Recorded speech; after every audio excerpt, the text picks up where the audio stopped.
Giinspeksyon ang anasa na pulo ka online gaming site sa Cagayan de Oro City aron masuta kung legal ba kini nga gag-operate o kung adunay illegal nga binuhatan.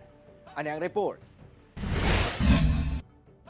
Surpresang gironda sa mga personahe sa Regulatory Compliance Board kung RCB o Business Permit and Licensing Division sa Cagayan de Oro City ang online gaming site sa Dakbayan.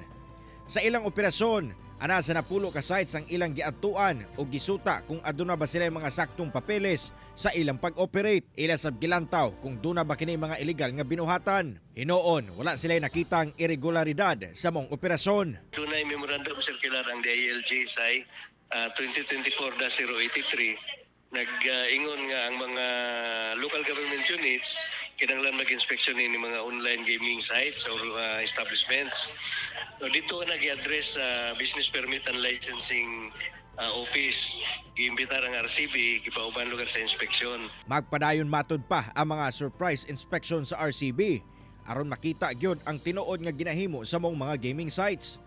Importante matud pa kini aron masuta ug masiguro nga walay mga illegal nga binuhatan sama na lang sa nahitabo sa POGO operations sa kauluhan. Importante kay gawas lugar sa tinuod ba ang revenue nga ilang kabayaran sa gobyerno, kung eksakto ba ang revenue lugar o taxes or fees nga ilang kabayaran, gawas na ang mga illegal activities nga basin mag-proliferate diha or diha magsugod, no?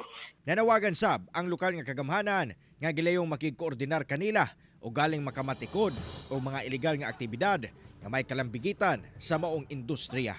Ako, si Cyril Chavez para sa One Mindanao.